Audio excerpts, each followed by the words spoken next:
Hello student, कैसे हैं आप लोग? लॉकडाउन में पढ़ रहे हैं ना?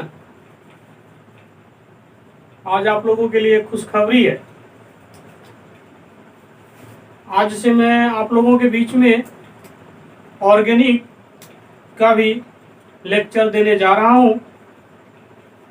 शुरू बेसिक से ऑर्गेनिक पढ़ाने जा रहा हूं। बेसिक से पूरा जीरो लेवल से सभी बच्चे को समझ में आएगा। ठीक, ऑर्गेनिक कहाँ से आया, कैसे आया, ऑर्गेनिक कंपाउंड होता क्या है, डिफिनेशन जो भी है सब यहाँ पे देखेंगे। और बेसिक से जीरो लेवल से देखेंगे, ऑर्गेनिक जीरो लेवल से। क्योंकि ऑर्गेनिक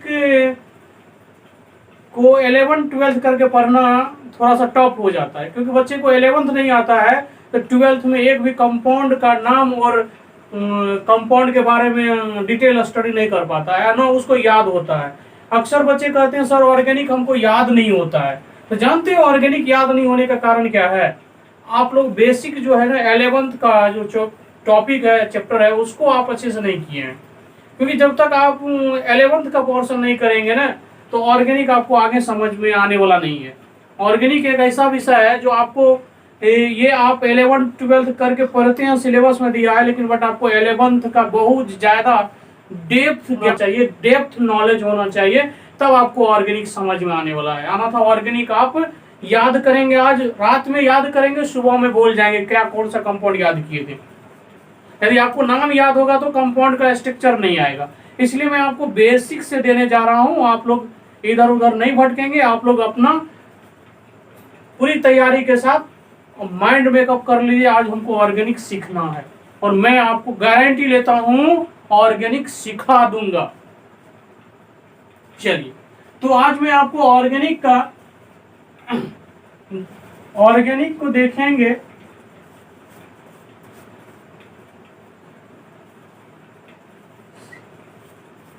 ऑर्गेनिक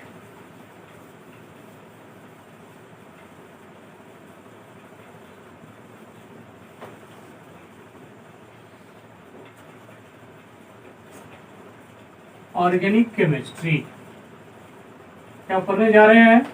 ऑर्गेनिक केमिस्ट्री। तो ऑर्गेनिक केमिस्ट्री में सबसे पहले आपको ये पता है जो ऑर्गेनिक केमिस्ट्री में ऑर्गेनिक कंपाउंड का स्टडी करेंगे। तो ऑर्गेनिक कंपाउंड का स्टडी करेंगे तो कैसे करेंगे, क्या करेंगे, वो आपको यहाँ पे मैं बताने जा रहा हूँ। ऑर्गेनिक जो है, ऑर्गेनिक का जब फर्स्ट डिफिनेशन आया था तो उस समय कुछ और था, अभी का डिफिनेशन, मॉडर्न डिफिनेशन कुछ और है। फर्क थोड़ा सा का है, लेकिन वो फर्क बहुत बड़ा। ऑर्गेनिक का ओल्ड डिफिनेशन जो था, ऑर्गेनिक का ओल्ड डिफिनेशन क्या कहता है?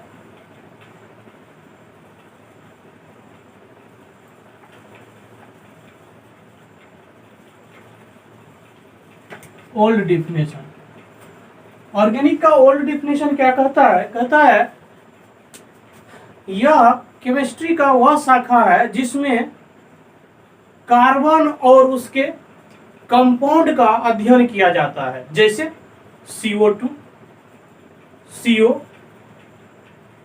CaC2, CaCO3, NaHCO3, Na2CO3, ये सब।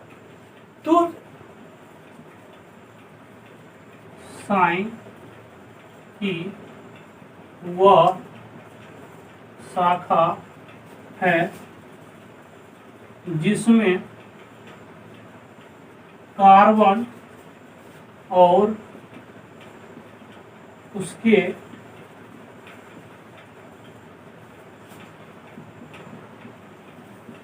यौगिक का अध्ययन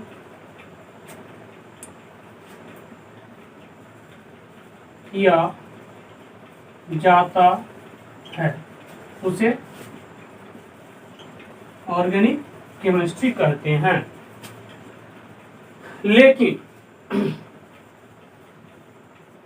आप कह सकते हैं यहां पे डिफॉल्ट कहां आया? आप क्या कहोगे?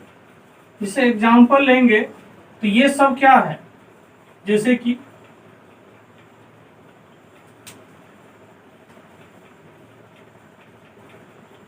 जैसे कि CO2, CO,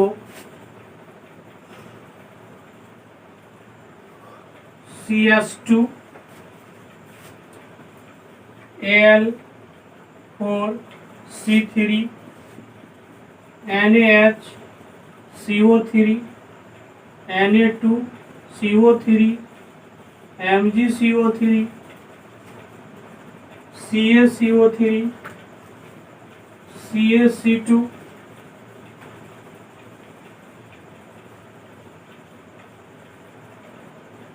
ये ETC।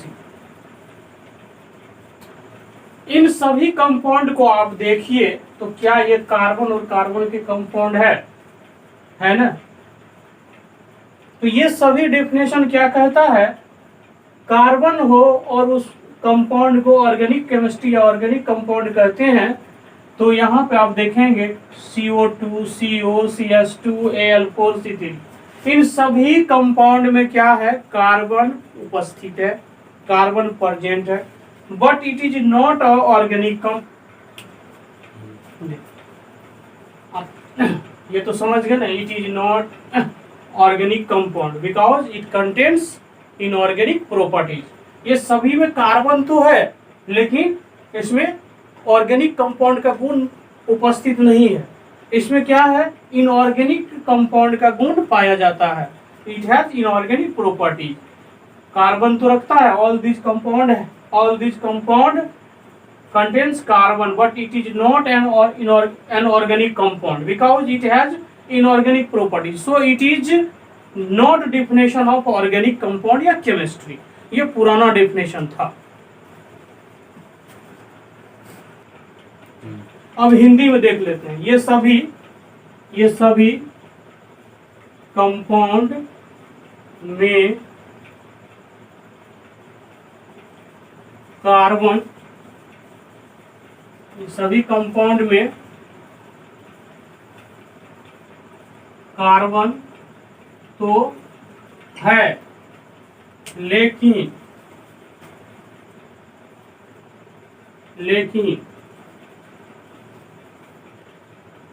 ये सभी कंपाउंड में कार्बन तो है लेकिन ये इन ऑर्गेनिक कंपाउंड है क्योंकि इसमें इन ऑर्गेनिक प्रॉपर्टीज पाया जाता है, इसलिए ये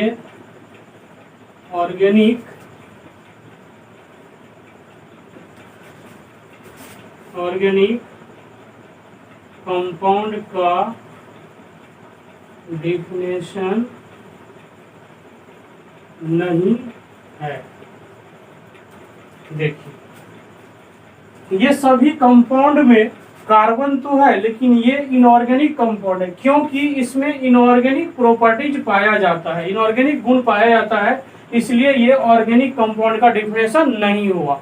देख ही रहे ऑर्गेनिक कंपाउंड में कह रहा है कार्बन और उसके कंपाउंड के, कार्बन तो है, कार्बन के कोई कंपाउंड नहीं है, इसमें इस कंपाउंड में कार्बन नहीं है क्या, कार्बन है लेकिन इसको होना क्या चाहिए था, ऑर्गेनिक कंपाउंड, लेकिन है क्या ये इनऑर्गेनिक कंपाउंड। इसलिए आप लोग यहाँ पे गलत नहीं करेंगे। यही कंट्रोवर्सी था ऑर्गेनिक कंपाउंड नया पुराने वाला डेफिनेशन में। तो ये जो डेफिनेशन है ये बहुत पहले वाला डेफिनेशन है, इसलिए इसमें करेक्शन हुआ। अब नया डेफिनेशन जो आया, मॉडर्न डेफिनेशन जो आया उसको देखते हैं। Modern definition of organic chemistry, all definition देख चुके हैं, modern definition of organic chemistry यहाँ तक लिखे थे, लाइन कट गया। It is the branch of chemistry in which study about the hydrocarbon and it's derivatives of carbon, hydrogen, nitrogen, oxygen, phosphorus, sulfur and halogen is called organic compound, is called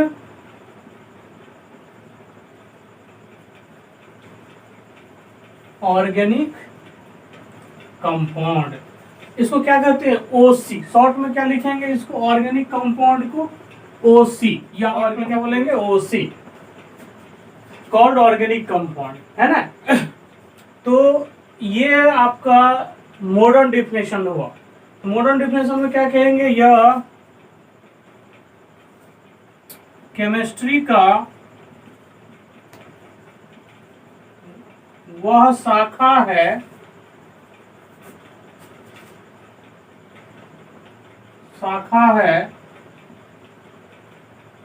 जिसमें hydrocarbon और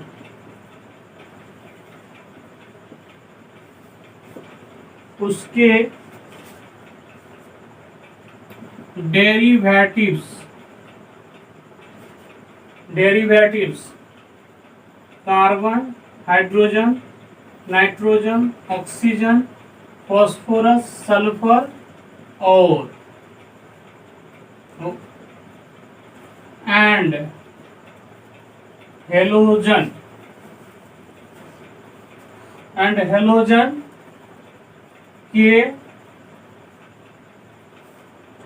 के अध्ययन को organic compound कहते हैं। ये हुआ, यह केमिस्ट्री का वह शाखा है जिसमें हाइड्रोकार्बन और उसके डेरिवेटिव्स जैसे carbon, hydrogen, nitrogen, oxygen, phosphorus and halogen के अध्ययन को ऑर्गेनिक कंपाउंड कहते हैं। ये हुआ आपका नया डेफिनेशन ऑर्गेनिक कंपाउंड का, ये हुआ नया डेफिनेशन।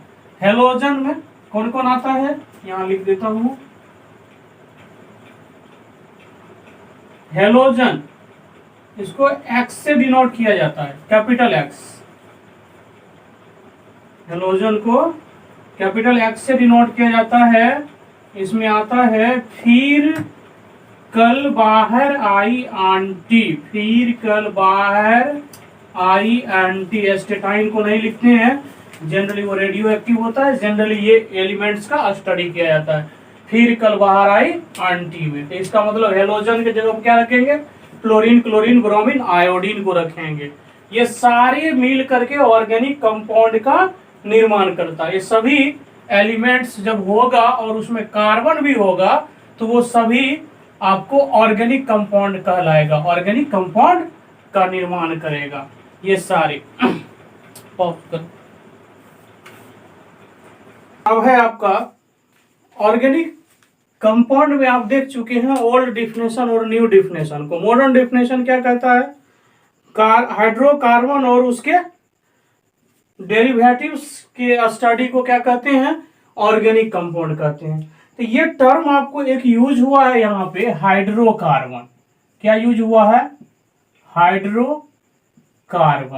क्या होता है ये हाइड्रोकार्बन, इंग्लिश नहीं होता है, हिंदी नहीं होता है, हाइड्रोकार्बन,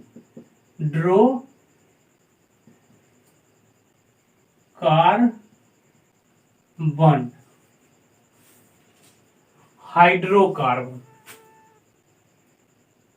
ये इसका इंग्लिश से होता है, हिंदी नहीं होता इसका, हाइड्रोकार्बन। हाइड्रोकार्बन किसे कहते हैं, यदि ऑर्गेनिक कंपाउंड में कार्बन और हाइड्रोजन उपस्थित हो, केवल कार्बन और हाइड्रोजन उपस्थित होगा तो उसको क्या कहेंगे, हाइड्रोकार्बन। यदि कोई ऑर्गेनिक कंपाउंड है उसमें कार्बन और हाइड्रोजन से मिलकर बना हुआ है वो, उसको क्या कहते हैं, हाइड्रोकार्बन। तो क्या कहेंगे, the organic compound which contains only carbon और hydrogen, the compound which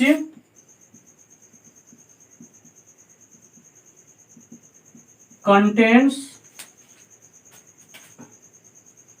only carbon and hydrogen is called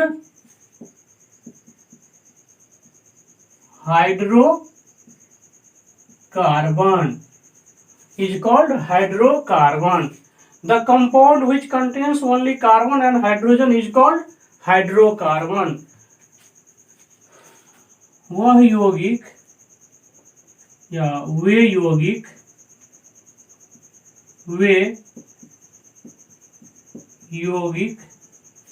जिसमें या जिसमें केवल कार्बन और हाइड्रोजन उपस्थित हो उसे हाइड्रोकार्बन कहते हैं। वे यौगिक जिसमें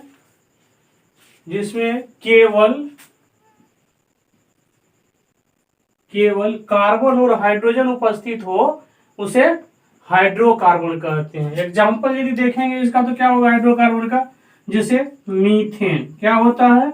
मीथेन CH4 है ना, कार्बन और हाइड्रोजन। इथेन C2H6 है ना इसमें। तो इस तरह से आप देखेंगे C3H8 प्रोपेन, ये सब क्या है? हाइड्रोकार्बन है। ये सभी में क्या है? हाइड्रोकार्बन, कार्बन और हाइड्रोजन उपस्थित है। कार्बन और हाइड्रोजन उपस्थित होगा क्या कहलाएगा? हाइड्रोकार्बन कहलाएगा। और सारे कंपाउंड है जितना भी एल्केन एल्कीन एल्काइन ग्रुप का होगा वो सब क्या है? जैसे C2H2 C2H4 ये सब क्या है? हाइड्रोकार्बन है एक्सेट्रा।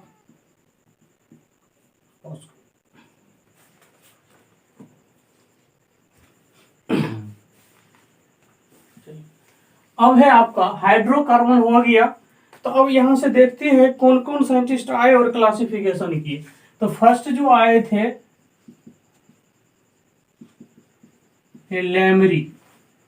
लैमरी साहब आए और क्लासिफिकेशन करने का प्रयास किया नेचुरल सब्सटेंस ऑर्गेनिक सब्सटेंस को, क्योंकि ये नेचुरल सब्सटेंस था।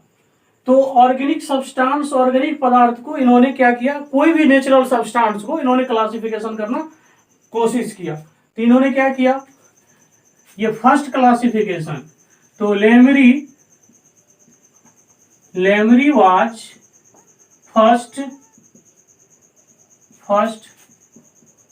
classified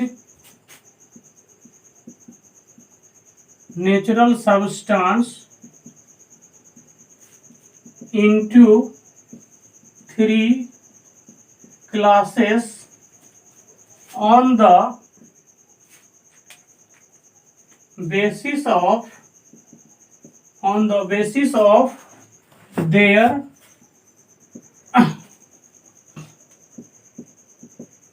origin।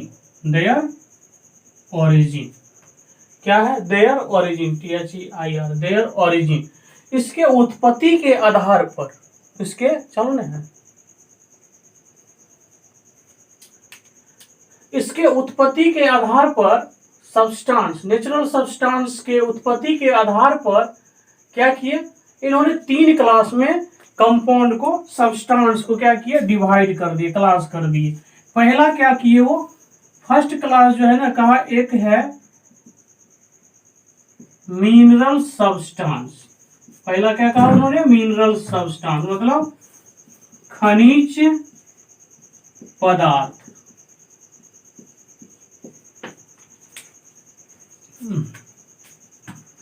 दूसरा है वेजिटेबल सब्सटेंस,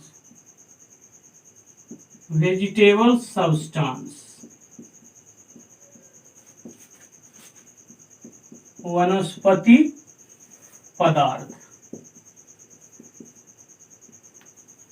थर्ड क्या था? एनिमल सब्सटेंस,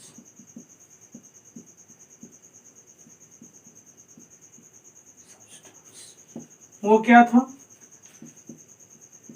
जंतु पदार्थ। अब देखिए इन्होंने क्या किया, सोर्स के ओरिजिन, उत्पत्ति के आधार पर इन्होंने क्या किया, सब्सटेंस को क्लासिफिकेशन किया। तीन क्लास में रख दिया इन्होंने, मिनरल सब्सटेंस खनिज पदार्थ, वेजिटेबल सब्सटेंस वनस्पति पदार्थ, एनिमल सब्सटेंस जंतु पदार्थ। इन्होंने क्या कहा, यदि आपको कोई खनिज पदार्थ निकालते हैं नेचुरल से मिलता है तो वो खनिज पदार्थ आपको नेचुरल हो गया, उनको खनिज में रख दिया, मिनरल सब्सटेंस में रख दिया।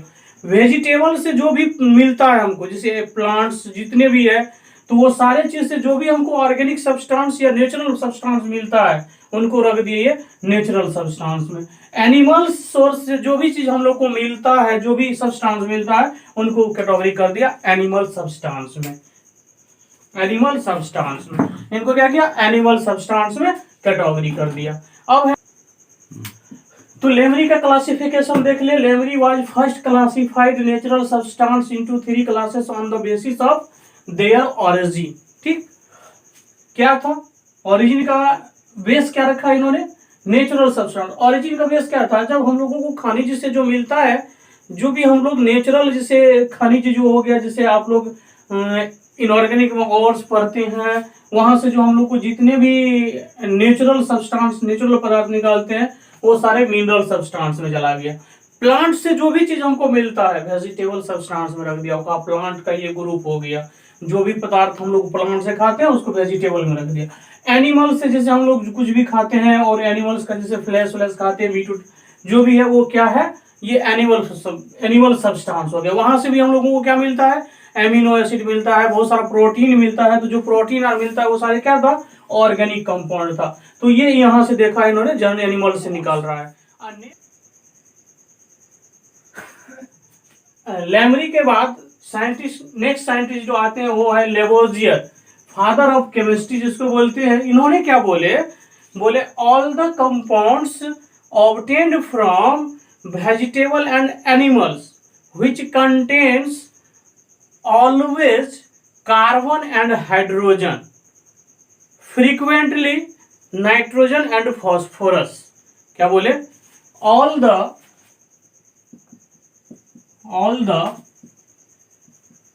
compounds obtained from vegetable and animals which contains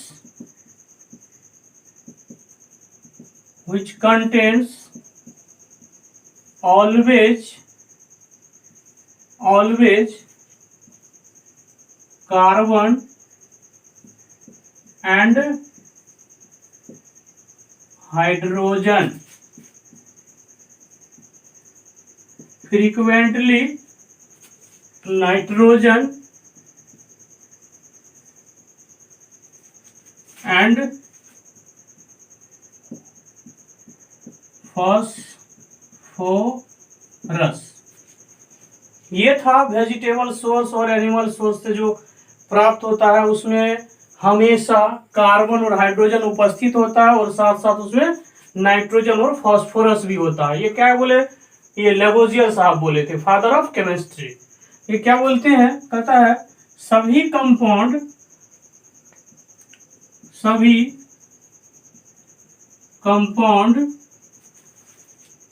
vegetable और एनिमल सोर्सेस से प्राप्त होता है, जिसमें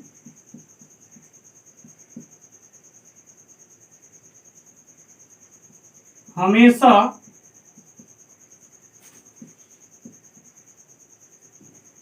कार्बन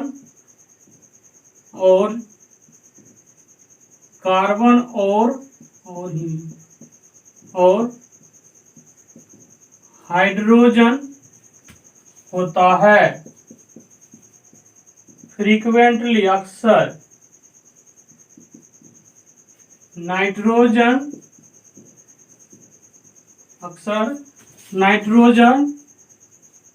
एंड फॉस्फोरस रस पाया जाता है। ये है आपका लेवोजियर का थॉट। लेवोजियर ने क्या बोले, सभी कंपाउंड्स वेजिटेबल और एनिमल सोर्स से प्राप्त होता है, जिसमें हमेशा कार्बन और हाइड्रोजन को देखा गया, हाइड्रोजन पाया जाता है, होता है। फ्रीक्वेंटली नाइट्रोजन और फास्फोरस भी पाया जाता है, ठीक है। तो ये था Lavoisier, classification of Lavoisier. Lavoisier का थॉट देख लिए, तो अब देखते हैं लेवोजियर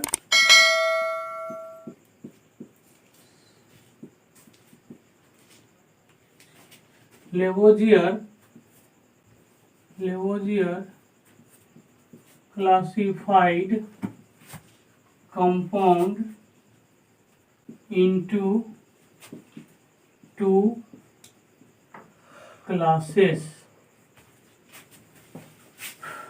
फर्स्ट जो था, उन्होंने बोले all the compound which is obtained from all the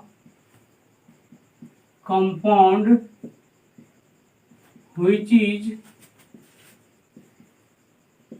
obtained from living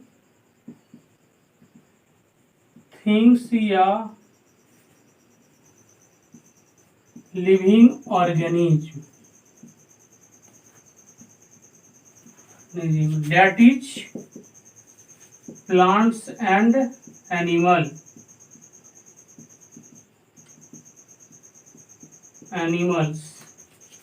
is called organic compound. अब इसका हिंदी क्या करेंगे, इंग्लिश में ही है। All the compound which is obtained from living things या लिविंग ऑर्गेनिज्म, लिविंग थिंग्स और लिविंग ऑर्गेनिज्म जिसको plant और एनिमल्स को कहते हैं, इज कॉल्ड ऑर्गेनिक कंपाउंड। उन्होंने क्या कहा, एनिमल और प्लांट से जो हम लोगों को कंपाउंड मिलता है वो नेचुरल सोर्स लिविंग थिंग्स है, वो क्या है, ऑर्गेनिक कंपाउंड मिलेगा, ठीक। जो प्लांट और एनिमल्स के अलावा किसी दूसरे सोर्स से प्राप्त किया जाता है उसको उन्होंने क्या कहा, नॉन लिविंग थिंग से प्राप्त किया जाता है, उसको क्या कहा, इनऑर्गेनिक कंपाउंड। क्या कहेगा, all the compound which does not obtained from living things is classified into inorganic compound, या इज कॉल्ड, उसको क्या कह दिया ये, इन ऑर्गेनिक कंपाउंड। ये इनका दो क्लास था। जिसे लिविंग थिंग से प्राप्त नहीं कर सकते हैं उसको क्या कहा, इनऑर्गेनिक क्लासिफिकेशन में रखा, इनऑर्गेनिक कंपाउंड में रखा। जिसको लिविंग थिंग से प्राप्त करते हैं उसको ऑर्गेनिक कंपाउंड में रखा। इसको नॉन लिविंग थिंग से प्राप्त करते हैं जिसको, उसको आपको ऑर्गेनिक इनऑर्गेनिक कंपाउंड में रखा, या लिविंग थिंग्स बोलिए या कहिएगा all the compound which is obtained from non living things is called, is classified into inorganic compound. ये सभी जगह में क्या लगा दीजिएगा, केवल नॉन लिविंग थिंग्स लगा दीजिएगा। All the compound which does not obtain from या which is obtained from non living things is called inorganic compound. क्या कहें, चलिए कोई बात। सभी कंपाउंड वे सभी यो कंपाउंड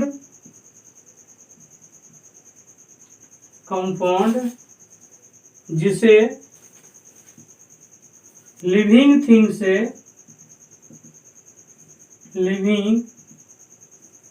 से प्राप्त नहीं कर सकते हैं उसे इनऑर्गेनिक कंपाउंड कहते हैं। चैप्टर देखेंगे। नेक्स्ट इसी पे आगे बढ़ेंगे, वो होगा वाइटल फोर्स थ्योरी। तो ये लेक्चर यहाँ आपका कंप्लीट होता है। कल देखेंगे वाइटल फोर्स थ्योरी को नेक्स्ट क्लास में।